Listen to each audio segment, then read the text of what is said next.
Wish by Roald Dahl. Under the palm of one hand, the child became aware of the scab of an old cut on his kneecap. He bent forward to examine it closely. A scab was always a fascinating thing. It presented a special challenge he was never able to resist. Yes, he thought, I will pick it off even if it isn't ready, even if the middle of it sticks, even if it hurts like anything. With a fingernail, he began to explore cautiously around the edges of the scab.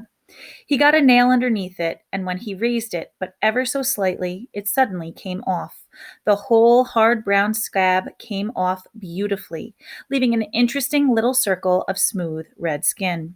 Nice. Very nice indeed. He rubbed the circle, and it didn't hurt.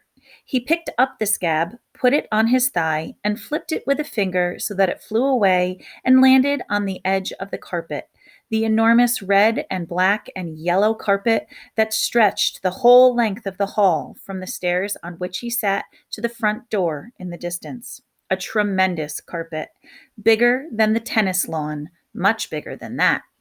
He regarded it gravely, setting his eyes upon it with mild pleasure. He had never really noticed it before, but now, all of a sudden, the colors seemed to brighten mysteriously and spring out at him in a most dazzling way. You see, he told himself, I know how it is. The red parts of the carpet are red hot lumps of coal. What I must do is this.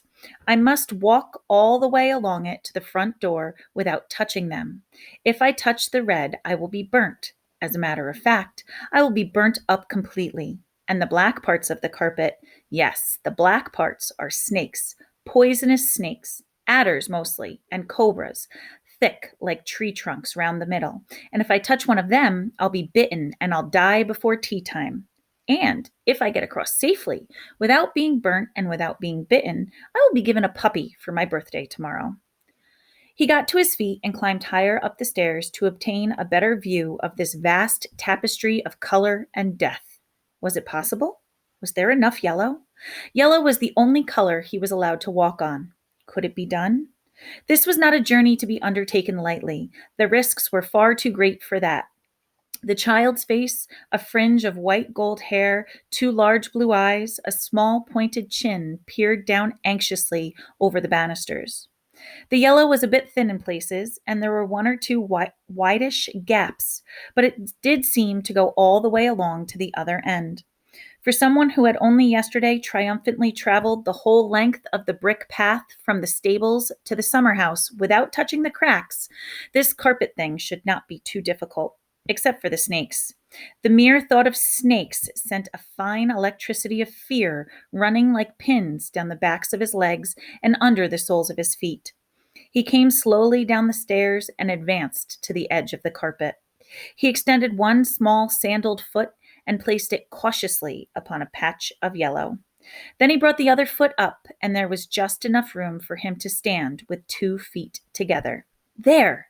He had started. His bright oval face was curiously intent, a shade whiter perhaps than before, and he was holding his arms out sideways to assist his balance. He took another step, lifting his foot high over a patch of black, aiming carefully with his toe for a narrow channel of yellow on the other side. When he had completed the second step, he paused to rest, standing very stiff and still.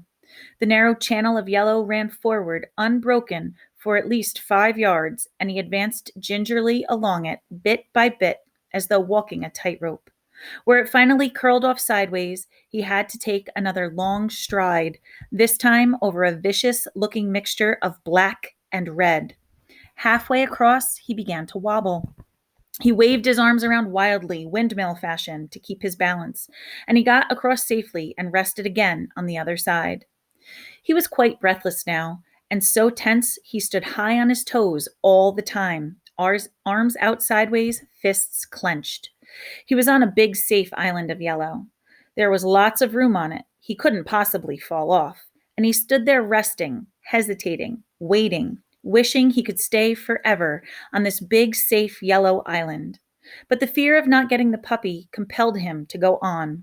Step by step, he edged further ahead, and between each one he paused to decide exactly where he should put his foot. Once he had a choice of ways, either to the left or right, and he chose the left, because although it seemed the more difficult, there was not so much black in that direction. The black was what had made him nervous. He glanced quickly over his shoulder to see how far he had come. Nearly halfway, there could be no turning back now. He was in the middle, and he couldn't turn back, and he couldn't jump off sideways either, because it was too far. And when he looked at all the red and all the black that lay ahead of him, he felt that old, sudden, sickening surge of panic in his chest. Like last Easter time, that afternoon when he got lost all alone in the darkest part of Piper's Wood.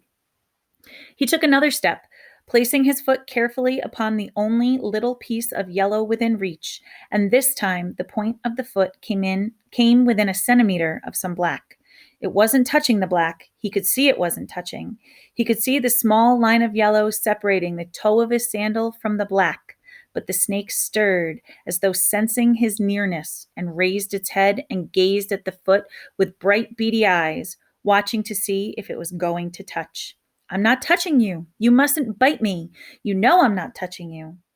Another snake slid up noiselessly beside the first, raised its head, two heads now, two pairs of eyes staring at the foot, gazing at a little naked place just below the sandal strap where the skin showed through. The child went high up on his toes and stayed there, frozen stiff with terror. It was minutes before he dared to move again. The next step would have to be a really long one. There was this deep, curling river of black that ran clear across the width of the carpet, and he was forced by his position to cross it at its widest part. He thought first of trying to jump it, but decided he couldn't be sure of landing accurately on the narrow band of yellow on the other side. He took a deep breath, lifted one foot, and inch by inch he pushed it out in front of him, far, far out, then down and down until at last the tip of his sandal was across and resting safely on the edge of the yellow. He leaned forward, transferring his weight to his front foot. Then he tried to bring the back foot up as well. He strained and pulled and jerked his body, but his legs were too wide apart and he couldn't make it. He tried to get back again. He couldn't do that either. He was doing the splits and he was properly stuck. He glanced down and saw this deep, curling river of black underneath him. Parts of it were stirring now and uncoiling and beginning to shine with a dreadfully oily glister. He wobbled, waved his arms frantically to keep his balance, but that seemed to make it worse. He was starting to go over. He was going over the right, quite slowly he was going over, then faster and faster, and at the last moment, instinctively, he put out a hand to break the fall, and the next thing he saw was this bare hand of his going right into the middle of a great glistening mass of black, and he gave one piercing cry as it touched. Outside in the sunshine, far away behind the house, the mother was looking for her son.